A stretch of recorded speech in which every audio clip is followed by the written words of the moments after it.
Hello tout le monde et bienvenue sur la chaîne de Poudlard Anima. Sachez que je viens déjà de tourner cette vidéo et que j'avais oublié de mettre le micro. Donc maintenant que je suis dans une bonne vibe de qualité sonore, on va éviter de tout faire foirer en faisant sa petite tête de linotte. Donc on va retourner tout ça avec un vrai micro qui marche. Donc je reviens aujourd'hui pour vous faire mon petit book haul de Noël, c'est-à-dire les livres que j'ai eus sous le sapin. Voilà, parce que cette année, j'avais fait une petite liste d'envies à mes proches pour éviter d'avoir le problème de se retrouver avec des livres offerts que l'on a déjà, ou bien carrément avec des doublons. Je pense que tout lecteur a déjà eu ce genre de situation, quand on ouvre le paquet et qu'on est en mode « Bah c'est gentil Tati, mais ce livre je l'ai déjà en fait. » Voilà. Donc cette année, j'ai fait une liste. C'est sur internet, un super site où vous pouvez rentrer en fait les titres qui vous intéressent, les articles qui vous intéressent, ça peut être autre chose que des livres. Et en fait la personne qui vous l'achète le notifie sur le site et comme ça, il n'y aura pas de doublon. Donc comme ça c'était clair, net et précis. Je me suis quand même retrouvée avec un doublon parce que ma petite maman a acheté un livre sans avoir remarqué qu'en fait il avait déjà été acheté par quelqu'un d'autre. Mais bon, c'est pas très grave, ça arrive. Et puis comme j'ai adoré le roman en question, c'est le seul que j'ai lu de la pile, et ben c'est pas vraiment très grave, il y en a un qui est resté à Rennes, l'autre est à Grenoble. Écoutez, voilà, comme ça il y a 2 exemplaires répartis, c'est parfait. On va partir du coup sur les premiers cadeaux que j'ai eus. En fait je vais vous les montrer un petit peu dans l'ordre où je les ai reçus. Donc tout d'abord le 24 au soir, je fête Noël dans la famille de mon papa, et justement ma cousine Émilie m'a offert 3 romans. Donc ce sont des romans qu'elle a déjà lus, qui étaient dans sa propre bibliothèque, mais qui, comme ils étaient dans ma liste, sauf un, elle m'en avait d'ailleurs offert 5, mais il y en avait 2 que j'avais déjà. Mais du coup elle m'a offert 3 romans. Donc celui-là que j'avais du coup reçu en double, parce que celui-là c'est l'exemplaire que ma maman a acheté, donc il est neuf. L'autre exemplaire, celui que ma cousine m'a offert, est à Rennes. Le parfum du bonheur est plus fort sous la pluie de Virginie Grimaldi. Dans ce roman on va suivre Pauline, qui a 35 ans et qui vient de se séparer de son mari, sauf que la séparation s'est effectuée d'une façon un petit peu triste pour elle, parce qu'en fait c'est son mari qui est parti, et elle n'avait pas du tout envie qu'ils se séparent, elle aurait eu envie qu'en fait ils restent toute leur vie ensemble, voilà. Et du coup elle va lui écrire des lettres dans lesquelles elle va lui remémorer des souvenirs qu'ils ont en commun, pour essayer de le faire revenir jusqu'à elle. C'était un très beau roman que j'ai absolument adoré. Je vous mets le vlog ici où je vous en parle, c'est d'ailleurs le vlog New Life, le vlog déménagement. C'est le livre qui m'a remis un petit peu le pied à l'étrier de la lecture à la fin du mois de décembre, après une période assez mouvementée et compliquée qui a été le mois de décembre en général. Donc je l'ai lu en 24 heures, je l'ai absolument adoré. Virginie Grimaldi, ça fait partie de ses grandes découvertes de l'année 2020. L'autre roman que j'ai lu d'elle a d'ailleurs atterri dans mon top 10. Celui-là aurait pu atterrir aussi dans mon top 10, mais il a fallu faire un choix entre les 2 romans de l'auteur, et c'est l'autre entre guillemets qui l'a remporté. Mais j'ai adoré celui-là aussi, ça n'enlève absolument rien à sa qualité. Il aborde des thématiques qui sont très difficiles, mais c'était très bien traité, c'était très bienveillant, et donc ça a rendu le récit absolument magique. J'ai absolument adoré, ça m'a mis du baume au cœur, c'est extrêmement bien écrit, les personnages sont tellement attachants. J'adore Virginie Grimaldi, j'adore ce qu'elle fait, et clairement je pense qu'en 2021 je vais continuer à la découvrir, d'autant plus que du coup ma cousine m'a aussi offert Tu comprendras quand tu seras plus grande, toujours de Virginie Grimaldi. Donc dans celui-là on va suivre Julia qui est psychologue et qui va arriver dans une maison de retraite. Je n'en sais pas plus, mais j'imagine que c'est un roman qui va nous parler un petit peu des résidents de cette maison de retraite, de forcément ces psychologues. J'imagine qu'il va y avoir plein d'histoires qui vont s'entremêler, enfin ça va être passionnant. Et enfin ma cousine m'a également offert Demain est un autre jour de Laurie Nelson Spillman. Laurie Nelson Spillman, c'est une auteure dont j'ai déjà entendu un petit peu parler forcément, parce que c'est une auteure qui est assez connue dans le monde entre guillemets des livres contemporains. Et notamment en 2020 elle a sorti un roman qui s'appelle L'infini des possibles, que Steph de Piketty avait lu et avait absolument adoré, donc ça m'avait déjà un petit peu intriguée par rapport à cet auteur.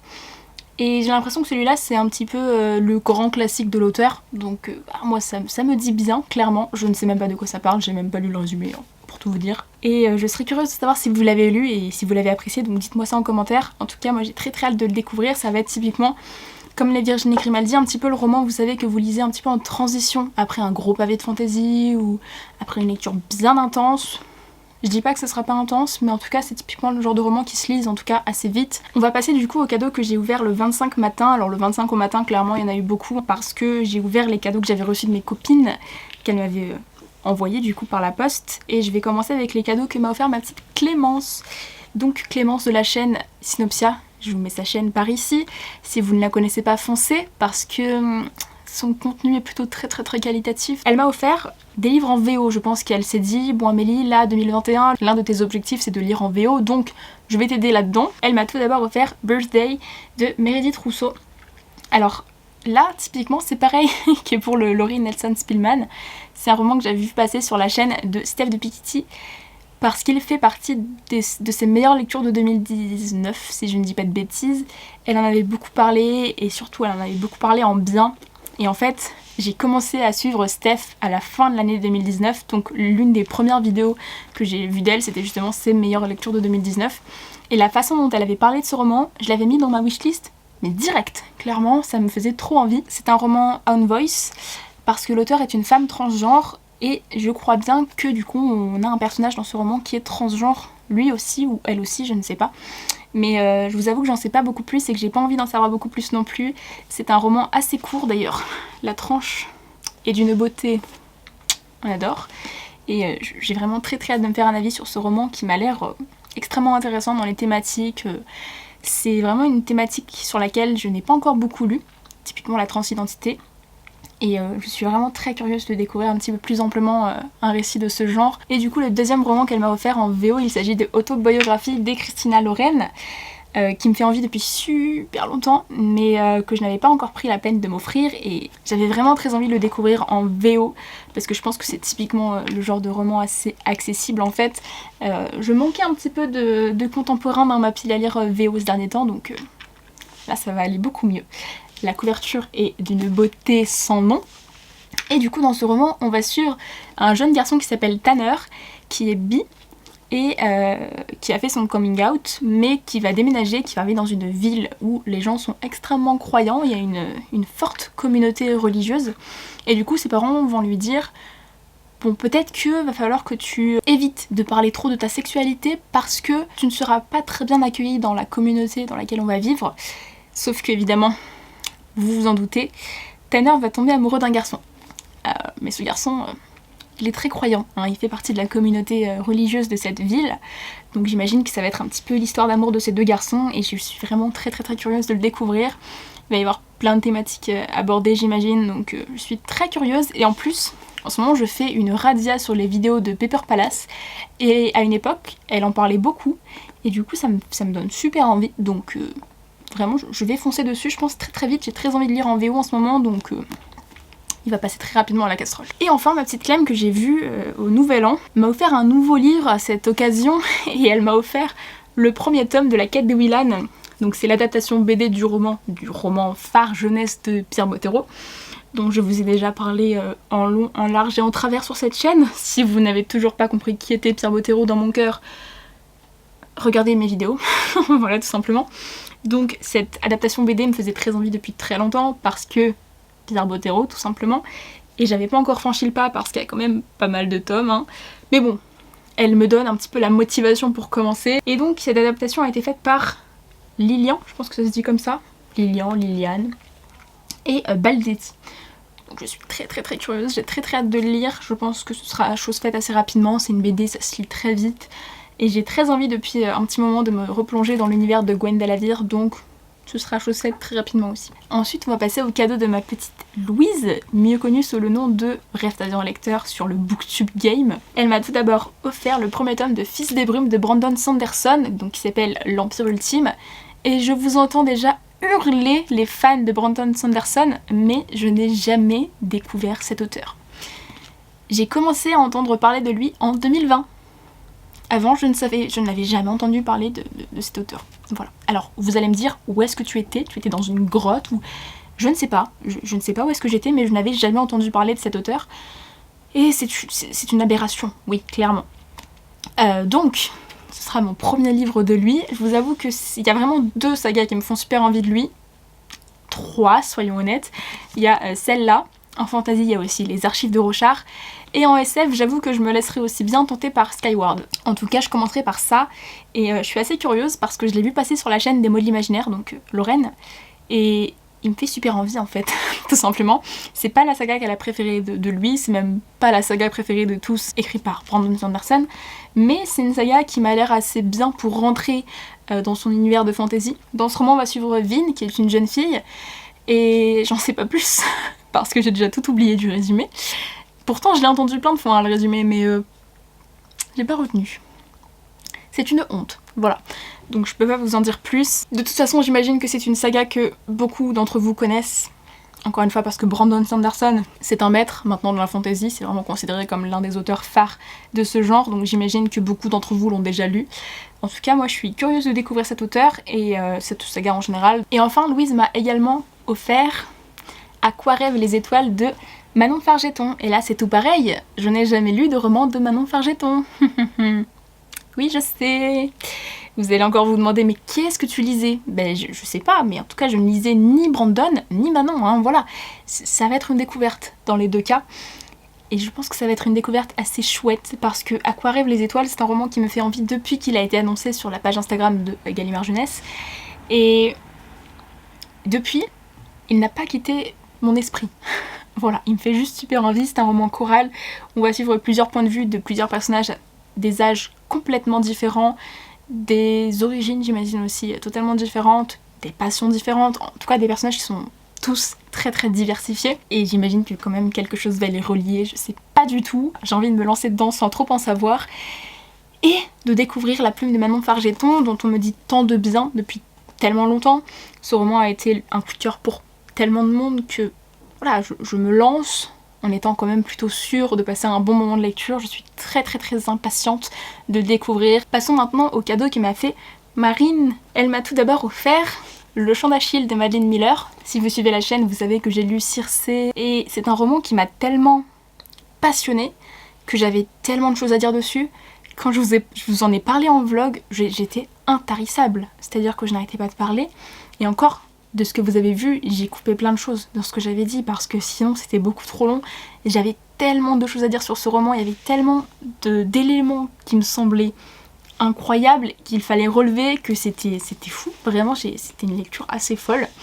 Pas un coup de cœur pour autant, mais une lecture qui m'a amenée à la réflexion sur plein de sujets, qui m'a questionnée d'un point de vue littéraire, enfin c'était hyper intéressant, j'ai adoré Circé, et du coup forcément j'avais très envie de découvrir l'autre roman de l'auteur, qui est donc Le Chant d'Achille, où on va suivre Achille, du coup forcément, et son amant Patrocle. Donc des thématiques encore une fois extrêmement intéressantes, qui promettent une histoire absolument passionnante, encore une fois, et je suis très impatiente de me plonger dedans. C'est un roman qui est assez court finalement, il est beaucoup plus court que Circé, mais je sens que ça va être tout aussi bien et j'ai trop hâte de me plonger dedans. Je pense qu'il me faisait même encore plus envie que Circé, avant même que je lise Circé. D'avoir lu Circé et d'avoir autant aimé Circé, j'ai d'autant plus envie de me lancer dedans, quoi, forcément. Ensuite, Marine m'a offert la première intégrale des Cités des Anciens de Robin Hobb. Je suis trop contente. Si vous suivez mes vlogs depuis un petit moment, vous savez que j'ai commencé Les Aventuriers de la Mer en décembre, et que je suis actuellement en train de dévorer la saga. Voilà. Petit spoil sur les vlogs à venir, je dévore la saga. Et du coup, forcément, quand j'aurai terminé Les Aventuriers de la Mer, il faudra que je me lance dans les Cités des Anciens, parce que j'ai déjà lu la deuxième époque de l'Assassin Royal. Je sais que c'est pas bien, mais j'avais mes raisons. Donc après Les Aventuriers, il faudra que je me lance dans cette saga-là, donc fallait bien que je l'ai à un moment donné, hein, forcément. Et encore une fois, je ne sais pas de quoi ça parle. Cette vidéo est placée sous le signe du je ne sais pas de quoi ça parle. C'est une catastrophe. Bref, je sais que c'est, j'imagine, dans le même univers que l'Assassin Royal. Et peut-être qu'on va parler d'un certain élément, peut-être du passé de l'univers. C'est une hypothèse que je fais par rapport à la fin de la première époque de l'Assassin Royal. Mais ça se trouve, ce sera pas du tout ça. Je n'en sais rien. On verra bien. Je suis très curieuse de voir où est-ce que ça va me mener. Je sais même pas si je relirai le résumé avant de me lancer dedans. Franchement, je sais pas, mais je suis trop impatiente de le découvrir. D'autant plus que, passons au cadeau de ma petite maman. Elle m'a offert la deuxième intégrale des Cités des Anciens de Robin Hobb. Ma collection Robin Hobb s'agrandit de jour en jour, hein. Vous allez voir que c'est même pas fini dans cette pile, hein. Il y en a encore un qui arrive, et j'ai officiellement une étagère entièrement dédiée à Robin Hobb dans ma bibliothèque. Voilà, bref, donc j'ai aussi reçu la deuxième intégrale et je suis absolument ravie. Voilà, heureuse d'avoir reçu la suite parce que du coup j'ai l'intégralité de la saga, il n'y a que 2 intégrales dans cette saga là, donc voilà, je suis joie et bonheur intense. Et du coup les 2 derniers titres qui me restent à vous présenter sont des beautés fatales. Voilà, attention les yeux, les 2 qui arrivent sont magnifiques. Tout d'abord, ma maman m'a aussi offert La mer sans étoiles de Erin Morgenstern. Et franchement, la beauté, il brille de toutes parts. Je dois saluer le travail éditorial de Sonatine sur cet ouvrage qui est absolument sublime. Donc, comme vous pouvez le voir, la couverture est magnifique. C'est un livre avec des rabats qui brillent eux aussi. Et puis la mise en page à l'intérieur, je vais vous montrer un petit peu, mais voilà. On est sur un ouvrage de qualité, voilà. C'est un roman qui me fait un petit peu peur dans l'idée parce que je voulais le lire en VO à la base. Donc en VO il s'appelle The Starless Sea et je l'avais vu passer sur la page Instagram de Nina, donc Hazel Readings. D'ailleurs Nina, si tu passes par là, sache que cette nuit j'ai rêvé que tu changeais de pseudo sur Instagram. Ne me demande pas pourquoi, je ne sais pas. Bref, quand Nina l'a lu et que c'est devenu l'un de ses livres préférés, voire son livre préféré de tous les temps, j'ai dit ok c'est parti, je veux le lire absolument. Sauf que j'ai déjà essayé de lire un livre de Erin Morgenstern et que je l'ai abandonné. Voilà, c'était The Night Circus, donc le cirque des rêves en français. Et je ne l'ai pas terminé, voilà.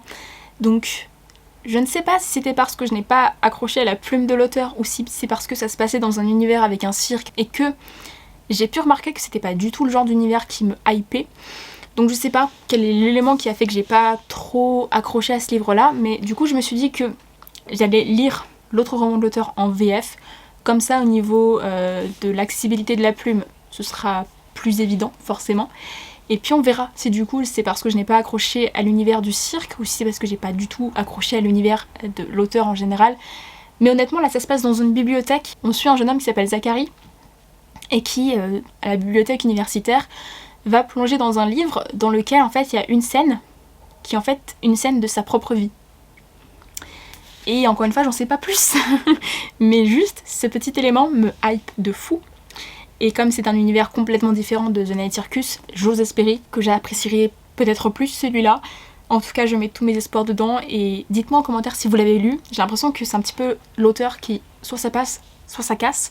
Moi j'espère que ça va passer avec celui-là, j'espère vraiment fortement et ce sera l'une de mes prochaines lectures aussi. Peut-être que je vous en parlerai en vlog, je ne sais pas encore, mais je suis extrêmement hypée et extrêmement impatiente. Et enfin le clou du spectacle, je ne pouvais pas terminer cette vidéo sur autre chose que sur cette magnifique édition. Voilà. Donc il s'agit du tome 2 de l'Assassin Royal en VO, en hardback, et surtout illustré.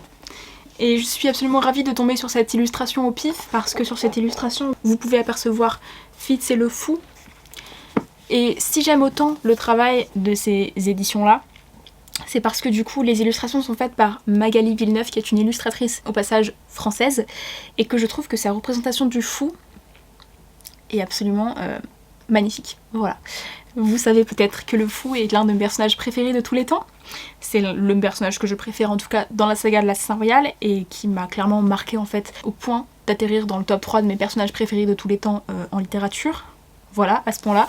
Et en fait je trouve qu'elle en fait une représentation qui est absolument magistrale. C'est pour ça aussi que j'aime autant ces versions illustrées. C'en est tout du coup pour cette pile de livres que j'ai pu trouver sous le sapin et je suis extrêmement reconnaissante pour tous ces cadeaux. Merci énormément les filles pour vos cadeaux, ça me fait extrêmement plaisir, vous le savez j'imagine. Ça va me faire de la lecture, hein, clairement, ma pile à lire a explosé, on peut le dire. Mais en tout cas je suis extrêmement contente, je vais pouvoir découvrir des auteurs, je vais pouvoir continuer certaines sagas que j'adore et lire en VO, enfin bref, il y a plein de résolutions que je voulais tenir en 2021 que les livres que j'ai eus pour Noël vont me permettre de réussir, entre guillemets. Donc que demander de plus, je ne sais pas, mais je suis extrêmement reconnaissante, merci encore une fois les filles. Et j'espère que cette vidéo vous aura plu. N'hésitez pas à me dire si vous avez lu certains de ces romans et puis n'hésitez surtout pas à me dire quels sont les livres que vous avez trouvés sous le sapin si vous fêtez Noël. évidemment, je vous retrouve très bientôt dans une prochaine vidéo. Ciao!